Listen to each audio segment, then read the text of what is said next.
여러분 안녕하세요. 잠깐 기도하겠습니다. 사랑하는 하나님 아버지 은혜를 감사합니다.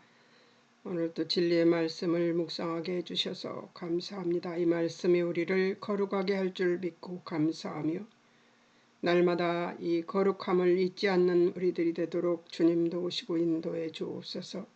성령님 함께 해주실 것을 믿으며 예수님의 이름으로 기도합니다. 아멘. 오늘은 이제 2장 관찰입니다.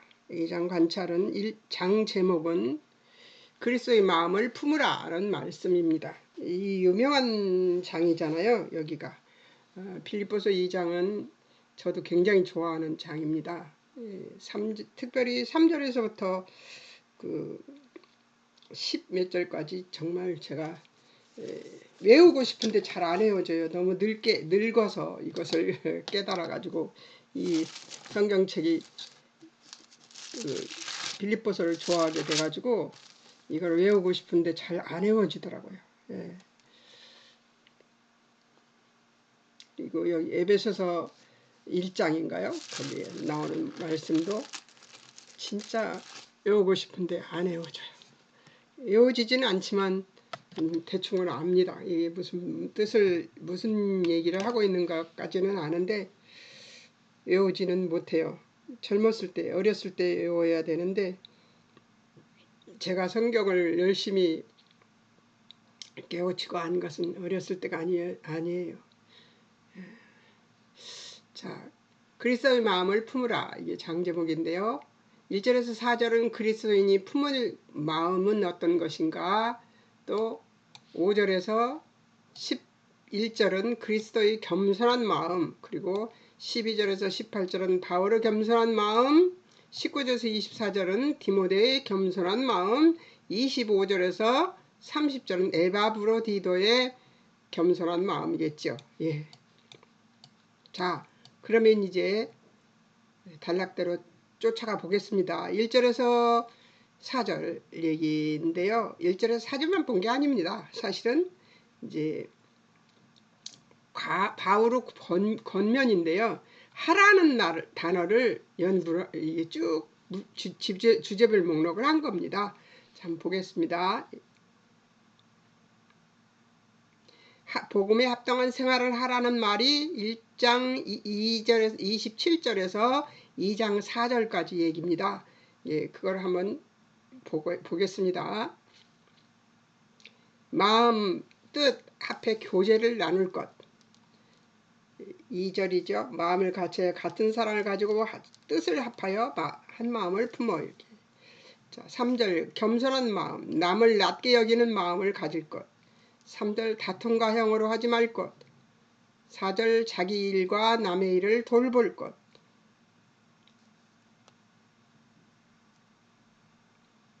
한 뜻으로 신앙 위에 협력할 것. 28절 대적자인의 두려워 말 것.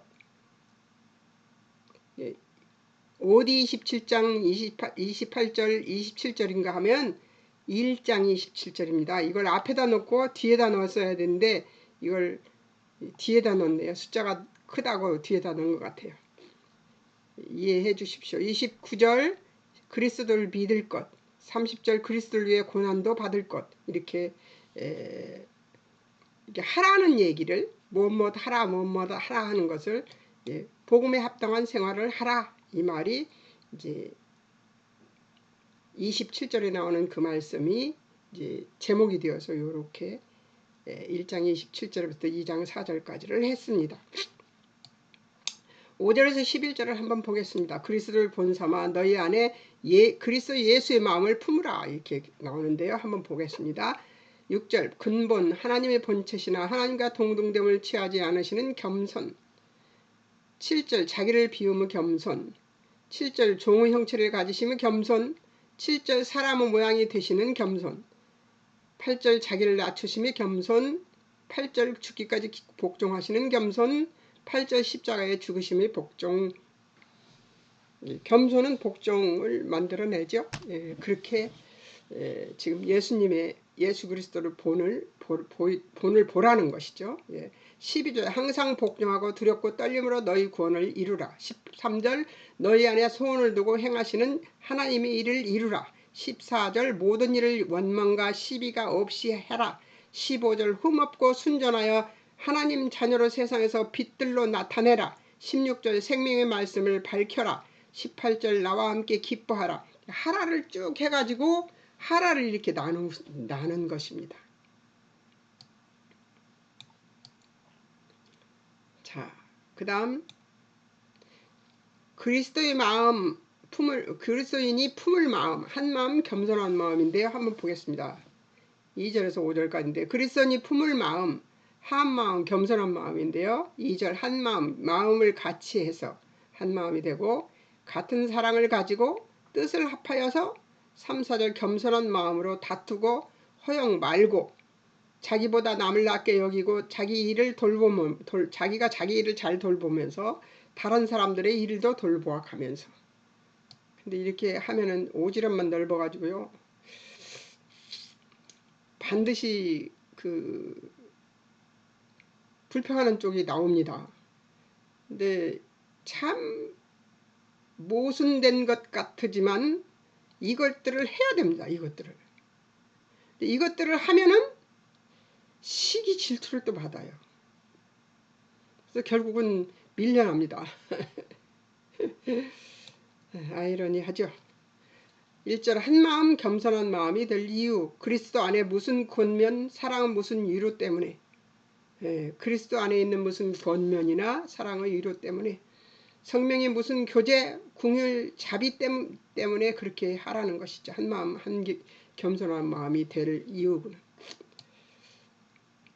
그리스도의 겸손한 마음 예수님의 겸손한 마음은 어떤 것인가 한번 볼까요? 우리의 마음은 이런 마음이잖아요. 그죠? 한 마음을 다 같이 해서 같은 사랑을 가지고 뜻을 합하여서 겸손한 마음으로 다툼 허영 말고 자기보다 남을 낮게 여기고 자기 일을 자기가 잘 돌보고 다른 사람의 일을 돌아보아서 그렇게 겸손한 마음이 되어야 되는데 그 이유는 그리스도 안에 무슨 권면 사랑 무슨 위로 때문에 위로가 그 안에 있다는 거죠. 성령이 무슨 교제 궁율 자비 때문에 성령 안에서 그리스도 안에서 그 일들이 이루어져야 된다는 얘기죠. 그리스도의 겸손한 마음, 자기를 낮춰 십자가에 죽으신 마음. 5절에서 8절 그리스도의 겸손한 마음 하나님께 순종하는 거죠. 5절 우리가 품어야 할 마음은 원천이 바로 그리스도의 마음입니다. 6절 예수님은 이 땅에 오셔서 모범을 보이신 거예요. 그러니까 모본을 보이신 거예요. 모범이 아니라 모본을 보이신 거예요. 당신이 이렇게 사니까 너네들도 이렇게 살다고 알아 이런 얘기를 한 거죠. 자, 우리가 품어야 할 마음은 원천 6절 하나님의 본체이시나 하나님과 동등됨 취하지 않으시고 자기를 비해 종의 형체를 가지시고 사람 모양으로 나타나시고 자기를 낮추시고 죽기까지 복종하시고 십자가에 죽으시는 겸손한 마음인 것이죠. 자, 9절에서 11절 겸손의 결과 9절 하나님이 지극히 높여 모든 일을 위해 뛰어난 이름 위에 뛰어난 이름을 주시고 하늘 땅 밑에 모든 무릎이 그 이름에 꿇게 하시고 11절 모든 입 그리스도를 주라시인하고 하나님께 영광을 돌리게 하셨다는 거죠. 이것을 위해서 이것을 하라는 것은 아니에요. 5장 5절에서 8절에 나오는 그리스도의 겸손한 마음을 가지라는 것은 아니에요. 이것을 하였을 때 당연히 따라오는 것이 이것이다 하는 얘기를 하는 것이죠. 이것을 목표로 삼고 겸손을 떨면 안 되는 것이죠. 그건 또 하나님이 바라시지 않으세요. 그리고 그러는 위선이나 하나님을 만홀히 여기는 모습은 하나님이 아주 싫어하십니다. 하나님은 속지 않으세요. 인간은 속을지 모르지만 하나님은 속지 않습니다. 그러니까 하나님 속일 생각하지 않는 게 좋아요. 바울의 마음, 관제의 마음이죠. 그리스도의 사랑으로 빌립보 성도 사랑한 마음이죠. 16절 생명의 말씀을 밝히는 다른 일과 수고가 헛되지 않는 것. 16절 그리스도의 날에 자랑할 빌립보 성도들이 되는 것.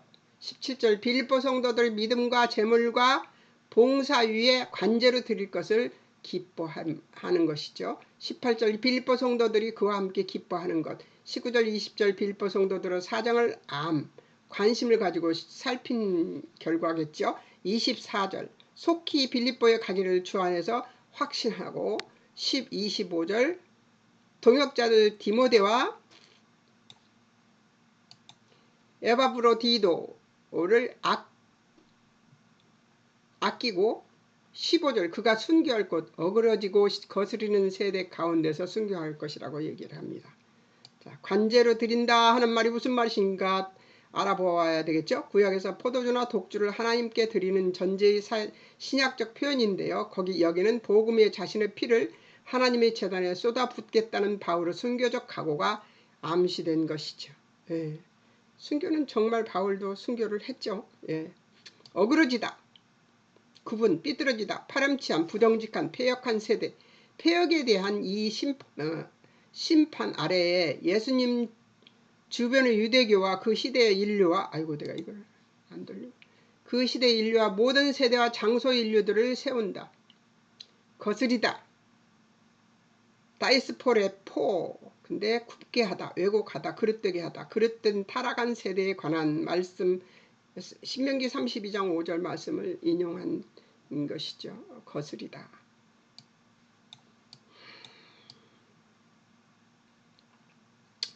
이제 디모데의 마음을 한번 보겠습니다. 디모데의 마음. 그럼 뭘 했어야 돼요? 디모데가 뭐 했나만 보면 되는 거예요. 디모데는 주어고 행동하는 건 동사죠. 그러니까 주어와 동사만 디모데 명사의 옆에 디모데가 뭐 했는가만 이렇게 나오면 되는 거죠. 한번 보겠습니다. 바울이 빌립보에 속히 보내라 한 자.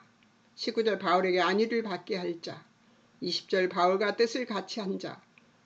20절 빌립보 성도들의 사정을 진실히 생각할 자. 21절 자기 일을 구하지 않는 자. 21절 그리스도 예수의 일을 구하는 자. 22절 연단 받은 자. 22절 복음을 위해 수고한 자. 22절 바울 부모 대하듯 한 자. 바울을 부모 대하듯 한 자죠. 23절 바울이 빌립보에 속히 보내기를 바란 자. 바울은 이런 사람입니다. 에바브로디도의 마음을 한번 보겠습니다. 충성된 마음이죠. 예, 근데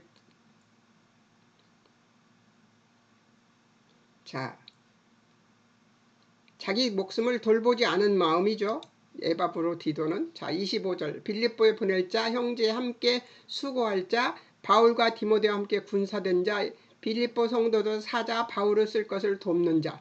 26절 무리를 간절히 사모한 자, 병든 것 빌립보 성도들이 아는 것을 근심한 자. 27절 병든 일로 바울의 근심이 된 자. 27절 하나님이 저와 바울까지 궁일이 여기사 근심을 면케해 준 자. 이게 빌립보 성도들이 보낸 자예요. 바울에게. 바울이 감옥에 있으니까. 그런데 보냈는데 거기 가서 일을 너무 열심히 하다가 그냥 병을 얻었어요. 그래서 죽게 생겼거든요. 그런 상황이어서 근데 그거를 성도들이 알아버렸어요. 빌립보 성도들이. 그래서 근심을 하고 걱정했던 자였죠. 28절 바울이 급히 보낸 자 너희가 다시 보고 기뻐할 자. 그 다음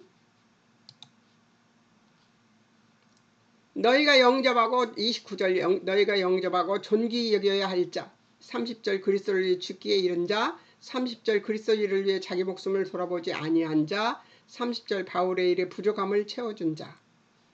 그러니까 바울에게 굉장히 많은 도움이 되었던 사람이죠.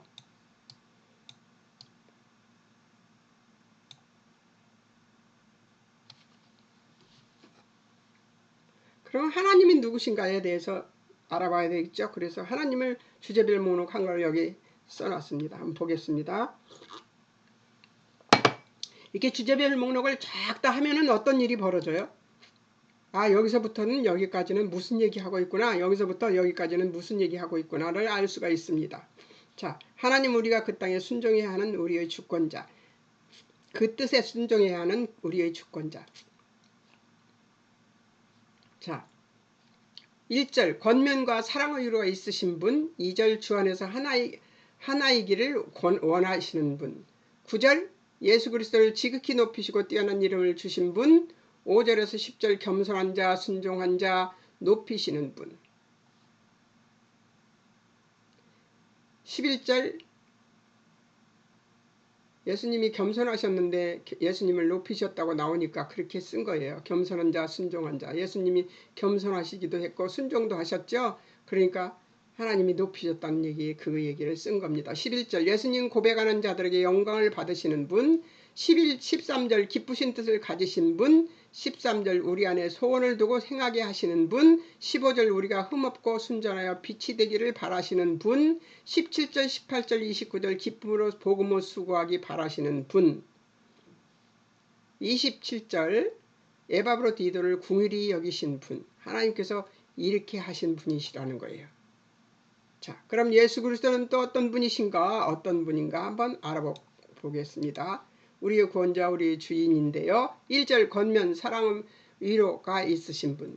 권면과 사랑의 위로가 있으신 분. 6절 하나님 본체심. 6절 하나님과 동등됨을 취하지 않으심. 7절 자기를 비어 종의 형체를 가지심. 8절 자기를 낮추시고 죽기까지 복종하심. 9절 하나님이 지극히 예수님 지극히 높여주시고 모든 이름에 뛰어난 이름을 주심. 10절 천지하의 모든 무릎이 그 이름에 꿇게 하심. 11절 모든 일 입이 예수님을 주라 시인하게 되어 하나님께 영광 돌리게 하신 분이 바로 예수님이십니다. 그럼 성령님은 누구신가 한번 보겠습니다. 성령님은 누구신가? 우리 안에 우리를 위해 거하시는 하나님이십니다. 1절 성도의 교제에 역사하시는 분, 성도의 교제의 필연적 요소. 13절 성도 안에서 하나님이 기쁘신 뜻을 행하시는 분이 바로 성령님이십니다. 너무 정확하게 다 가르쳐 주시지 않아요? 성경은 명명백백하게 우리에게 다 가르쳐 주십니다. 가르침, 교훈은 무엇인가 그거예요. 2절 한 마음을 품어 겸손으로 사랑하라. 3절 겸손한 마음으로 자기보다 남을 낮게 여기라. 4절 다른 사람의 일을 돌아보라.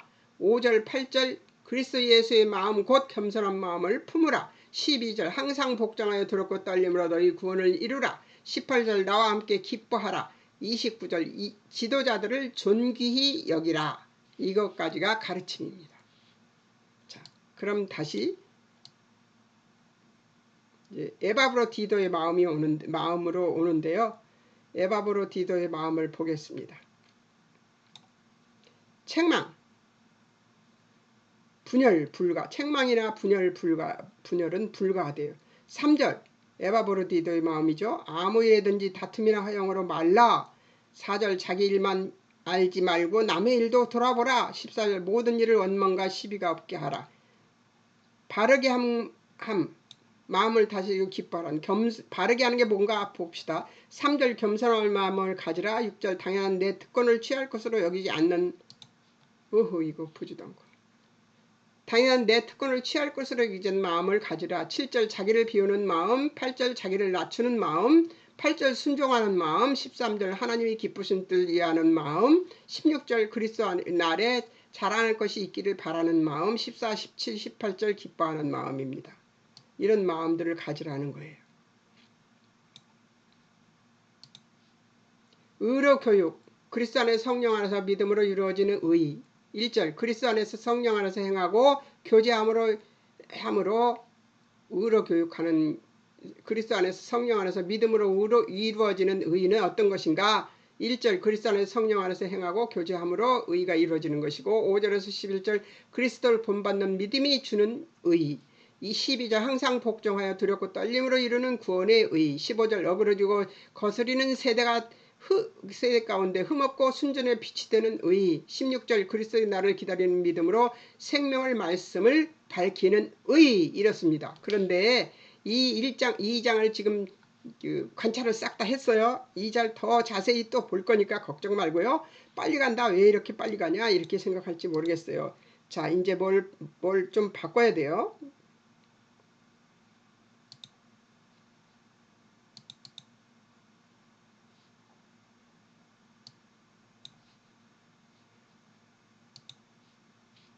예, 바꿨습니다.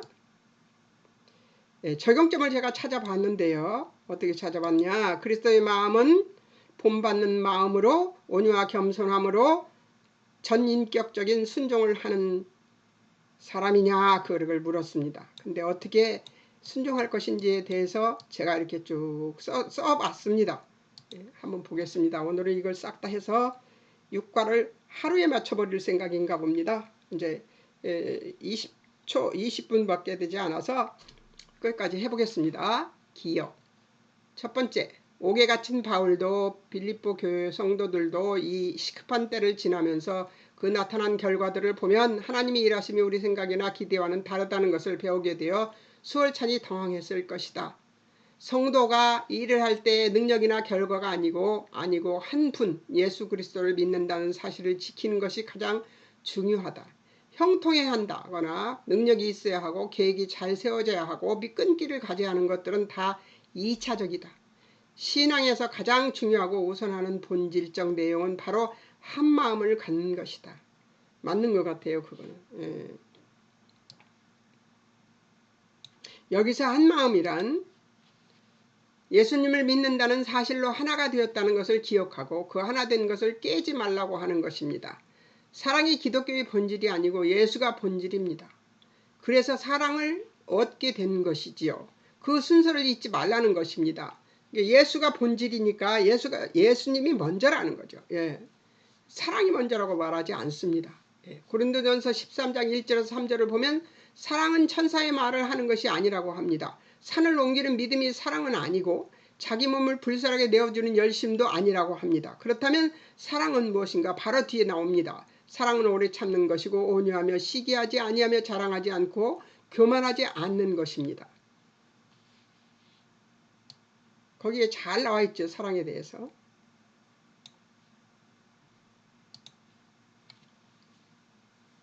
사랑의 의욕과 명분에 붙잡혀 있지 않다고 말하는 것입니다. 기독교 신앙의 본질은 옳고 신비한 데 붙잡혀 있지 않고 예수님에게 붙잡혀 있는 것입니다.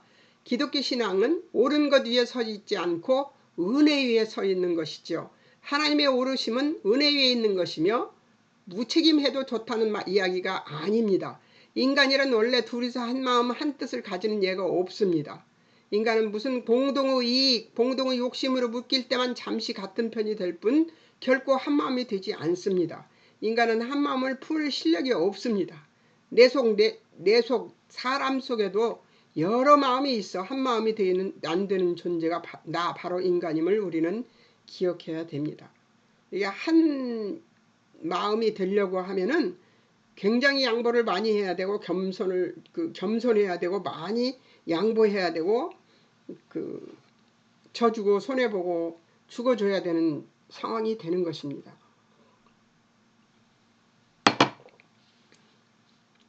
한쪽이 너무 이기적이니까 그거를 아무리 해도 져주고 손해보고 죽어줘도 소용이 없더라고요. 이 변덕스러운 인생이 예수님을 믿음으로써 하나님의 은혜를 입고 유일하게 예수님 안에서 하나가 되었던 것입니다. 예수를 믿는다는 한 가지 이유로 한 성가대에 앉고 한 공동체에 속하게 되었으며 가장 중요할 때 하나가 될 수 있다는 이야기를 하는 것이죠. 여기에서도 저도 늘상 하나가 되어 있을 수는 없습니다. 그리스도 예수 안에 있을 때만 하나가 될 수 있는 것이죠. 1장 마지막과 2장 서두에 빌립보 교인들에게 묻는데 여러분이 한 교회에 모이게 된 그래서 하나라고 얘기할 수 있는 근거가 무엇인가? 공통 분모가 뭐냐고 그걸 지키라고 다른 것 때문에 그걸 깨지 말라고 바울은 말하고 있는 것이죠. 이 말에는 질문이 생길 거예요. 옳고 그름과 상식을 통해야 최소한의 도덕성은 있어야 하지 하고 말입니다. 우리는 긴 유교 사상 속에 절어 자기 자랑이 몸에 밴 채로 살아온 자들입니다. 우리가 하는 자랑은 결국 우월감에 불과합니다. 누구를 경멸하여 가지는 자기 확인일 뿐입니다. 예수님을 믿고 배우게 된 것은 내가 죄인이라는 사실이고 하나님의 은혜를 베푸셔서 그의 자녀가 되었다는 사실입니다. 이 예수님을 믿어 하나님의 자녀가 되었다는 것이 다른 차이와 다른 구별을 다 무효로 만든 너무나 크고 영원하고 무한한 내용을 포함하고 있다는 것을 우리 각 개인이 확인한 것이 바로 회개입니다. 그리고 이것이 믿음인 것입니다. 우리가 이 기본적인 것을 놓치면 다른 무엇으로 우리를 유지한다 해도 옳지 않다고 성경은 가르치고 있습니다.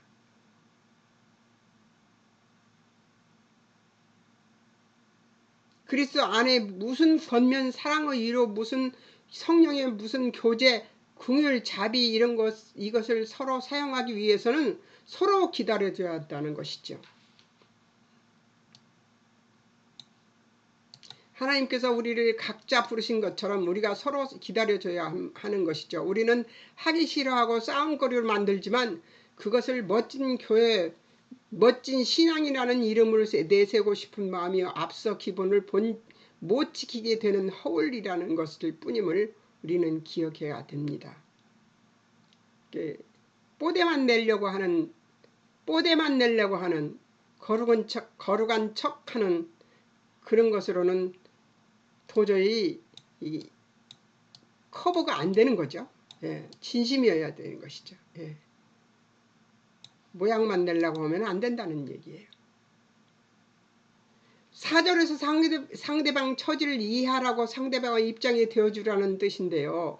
옳은 게 전부가 아니라 상대방을 내 마음에 들도록 만드는 것이 아니라 상대방과 함께 가기 위하여 내가 기다려주고 눈높이를 낮춰줘야 한다는 것인데요. 이거 무지하게 어렵습니다. 이거 쉽지 않아요. 예, 하기 어렵습니다. 자기가 의로운 사람은 더더욱 어렵습니다. 예. 다른 사람을 돌보아 나의 기쁨을 충만케 하라는 말인데요. 나의 기쁨을 요구하는 바울은 지금 어디 있느냐 하면 감옥에 있습니다. 감옥에 갇힌 바울은 자신이 풀려나야 한다고 말하지 않습니다. 빌립보 교회가 그가 없는 상황에서도 무엇인가를 이루어내야 한다고 말하지 않습니다. 여기에서 그는 자신이 감옥에 갇힌 상황이나 빌립보 교회가 당면한 어려움에 의해서도 방해받을 수 없는 기독교 신앙이 가진 가장 중요한 본질을 이야기하고 있는 것입니다.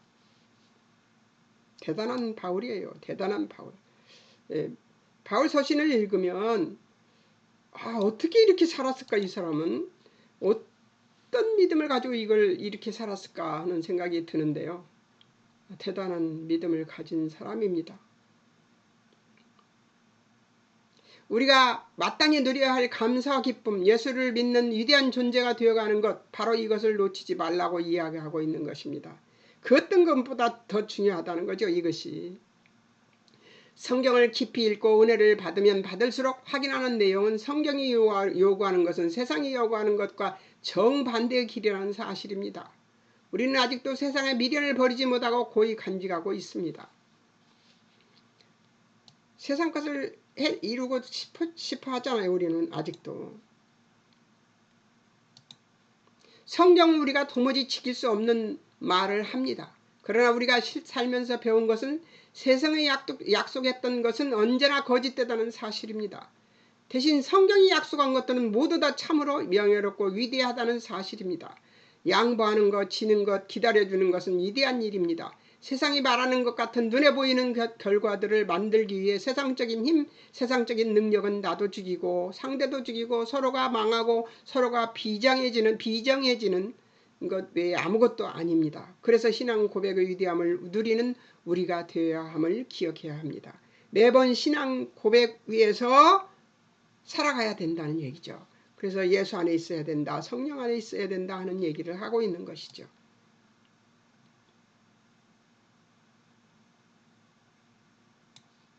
네 번째입니다. 6, 8절은 그리스도의 찬가라고 합니다. 교회사 내내 이 말씀은 예수님이 순환과 죽으심을 하나의 시와 찬송으로 고백하고 선포한 구절이라고 이해되어야 왔습니다. 우리의 지정의 중 지성을 중시하는 현대라 하지만 이 말씀에는 감성을 자극하고 있는 것은 사실입니다. 하나님이 인간에게 세 가지 요소를 다 주셨지만 성경의 그 중에서도 감성적인 강조를 많이 하고 있다는 사실은 중요합니다. 시편이 그것을 대표합니다. 그래서 본문은 시를 읽듯이 읽는 것이 낫습니다.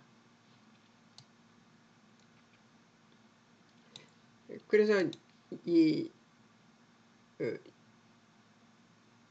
구절들을 읽으면 6절에서 8절을 읽으면 그 시를 읽는 듯이 읽어야 된다는 것이죠. 예수님은 하나님과 동등됨을 취하지 아니하시고 해서 자기 뜻대로 하고 자기가 원하는 것을 얻는 그런 동등됨을 취하는 방식이 아니라 자기를 내어주고 소비하는 방식으로 예수님께서 하나님의 본체 역할을 하셨다고 이야기하는 것입니다. 성자 하나님은 자신이 모든 것을 차지하는 것이 아니라 다른 일을 위해 모든 것을 내어주는 것이 하나님의 본체의 본질이라고 이해했고 그렇게 자신을 비우신 것입니다.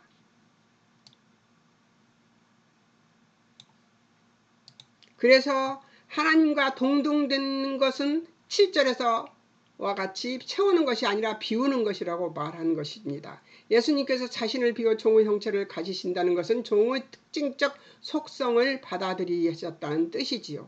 종은 자기 생각과 자기 선택이 없는 자요. 주인은 소유물이며 주인이 그에 대한 생사 여탈권을 쥐고 있다는 것이죠. 주인은 종에게 명령할 뿐 아니라 주인 자신의 기쁨을 위하여 언제든지 그를 희생시킬 수 있다는 것이죠. 이처럼 예수는 모든 인류를 위해 자신을 내어준다는 명백한 목적 때문에 자신의 권리나 특권을 버리신 것입니다. 다른 사람보다 유리한 점이 전혀 없는 사람으로 우리에게 찾아오셨던 것임을 우리는 반드시 기억해야 됩니다. 어떤 사람보다 유익한 것이 없는, 유리한 점이 없는 채로 우리에게 오신 것입니다.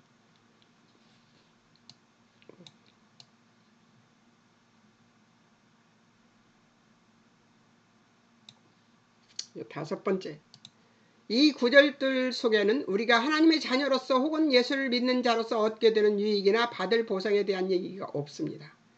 이 구절들은 우리를 찾아오시고 기독교 신앙을 가능하게 한 그 구원과 복음, 그 복음과 구원의 주인이신 예수가 어떤 분이냐에 집중하고 있습니다. 예수를 이해해야 복음을 이해할 수 있는 것입니다. 예수를 믿는다고 할 때 믿음에 초점이 있지 않고 예수님의 초점이 있는 것과 같은 이치입니다. 예수를 믿는다고 할 때 믿음에 초점이 있는 것이 아니고 예수님에게 초점이 있다는 것을, 예수님이 아니면 우리에게 구원이 있을 수 없죠. 예수님이 어떻게 그 구원을 이루셨는가. 그런데 그 예수님의 뒤를 우리도 따라가야 된다는 얘기인데요. 우리의 선택이나 결정이나 회심도 물론 중요하지만 예수가 누구냐를 먼저 이야기하고 나서야 그 다음에 선택이나 결단이나 순종이나 헌신이나 감격이나 소망을 이야기할 수 있는 것입니다. 기독교 신앙에 대한 성경의 증언인 예수 그리스도가 누구인지 그리고 그 복음이 무엇인가를 제대로 알게 되면 우리는 가장 먼저 부끄러움을 느낄 수밖에 없게 됩니다.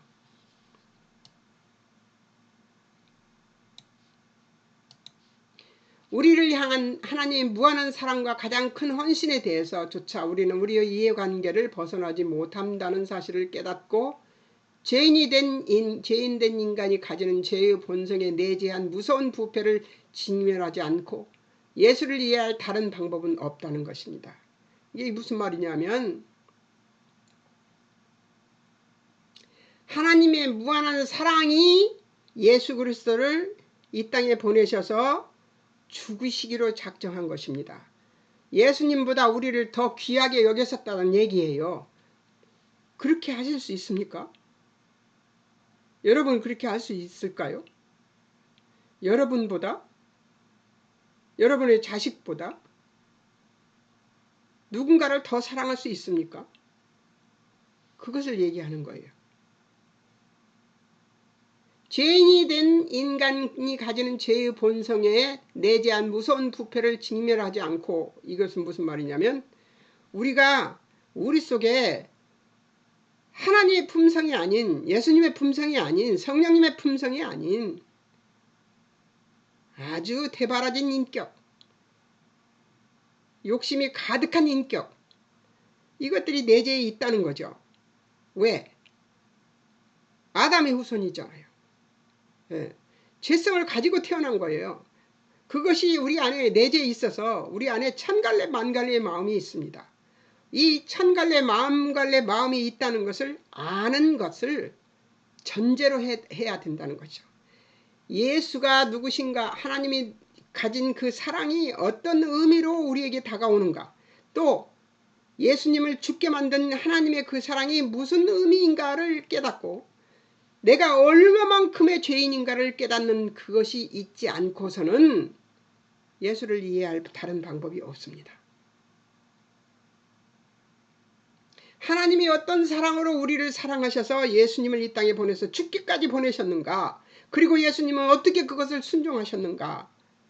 성령님은 그 이후에 예수님을 증언하기 위해 우리에게 오셨지만 그러나 이 두 분이 하신 일들을 이해하지 못하고 우리가 천하의 죄인이라는 사실을 깨닫지 못하고 예수님을 논할 방법이 없다는 거예요. 이해할 방법이.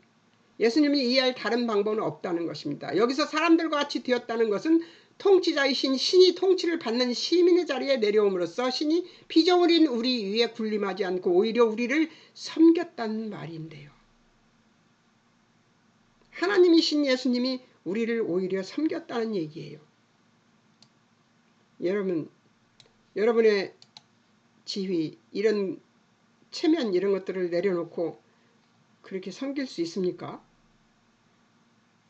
안 돼서 저도 헤맸잖아요. 죽을 때까지 다 못할 것 같습니다. 이거를. 예수님은 하나님의 뜻을 이루는 일이 인간을 섬기는 일과 같다고 증언하셨습니다.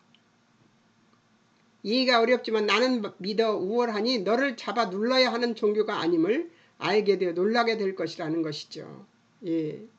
찍어 눌러야지만, 죽여야지만 내가 높아지는 이 세상 논리와 맞지 않다는 거죠. 신이신 당신이 죽어버렸으니까요. 죽어줬으니까요. 근데 아주 죽어버렸습니까? 아닙니다. 부활하셨어요. 그리고 그 이름을 높여주셨습니다. 근데 우리도 마찬가지입니다. 잘 죽으면 하나님이 높여주십니다. 이제 마지막입니다.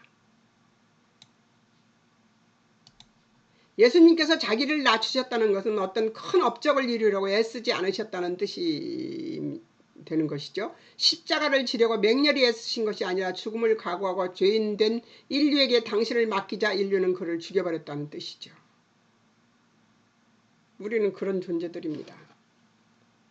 예수님을 죽여버린 존재입니다. 그 당시 유대인들이 아니냐, 빌라도가 아니냐, 우리입니다.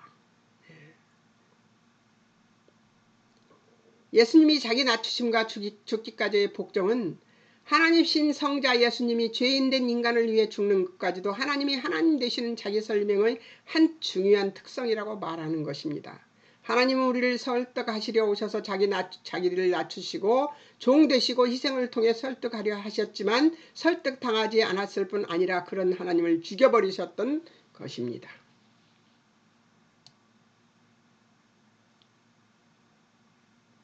그런데 하나님은 바로 이런 것까지도 받아들이셨다는 무시무시한 이야기입니다.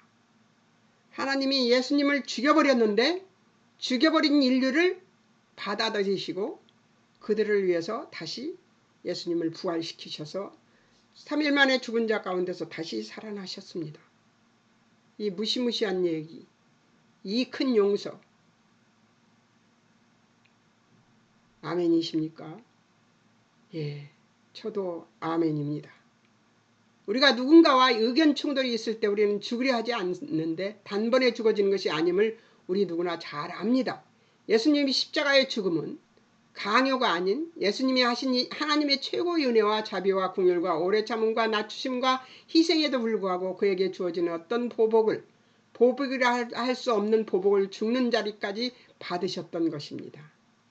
죽기까지 받아버린 거예요.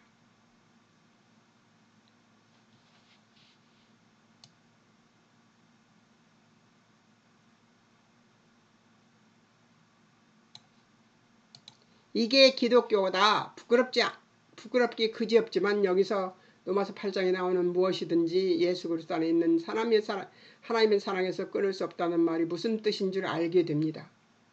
예수를 본받는 것은 하나님이 누구신가에 관한 이야기입니다.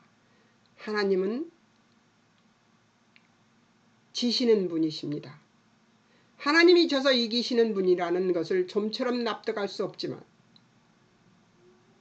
자꾸만 기독교는 이렇게 비우고 낮추고 순종하고 죽는 기독교로는 이해되지 않고 있는 것이 아픈 현실 바로 우리라는 것입니다. 바울이 빌보 성도들에게 감옥 안에서 외친 소리를 여러분 들으십니까? 예수님이 낮추신 것처럼 낮추고 죽고 져주고 손해보라는 얘기입니다. 승리하시는 여러분 되시기를 주의 이름으로 축원합니다. 다음에는 2장 이제 해석이 있을 것입니다. 2장 1절에서 4절 해석입니다. 그러니까 2장 1절에서 4절 해석할 것이니까 오늘 관찰 작업 해왔을 것이라고 믿고요. 그리고 오늘 하루에 이렇게 한 과를 맞춰버려서 너무 좋습니다. 다음에 또 뵙겠습니다. 잠깐 기도하겠습니다. 사랑하는 하나님 아버지 은혜를 감사합니다. 오늘 또 하나님께서 은혜를 내려주셔서 2장 관찰을 하게 하셨습니다. 하나님이 베풀어 주신 이 은혜를 날마다 감사하며 살고 있습니다. 하나님 져주고 죽고 손해보며 예수님처럼 살아가는 삶을 살기를 소망하지만 우리들의 본성은 잘난 척하고 싶고 그들을 이기고 싶고 져주기 싫어하고 펄펄 살아있고 손해보기 싫어하는 우리들임을 주님 앞에 고백합니다. 주여 용서하소서. 그리고 우리가 잘 죽을 수 있고 잘 져줄 수 있고 잘 손해볼 수 있도록 주님 축복해 주셔서 우리로 예수님이 가신 길을 뒤따라가는 믿음의 사람들이 될 수 있도록 도우시고 인도하옵소서. 오늘도 함께해 주신 하나님께 감사와 찬송을 올려드리며 이 말씀대로 살기를 소원하고 예수님의 이름으로 기도합니다. 아멘. 여러분 안녕히 계세요.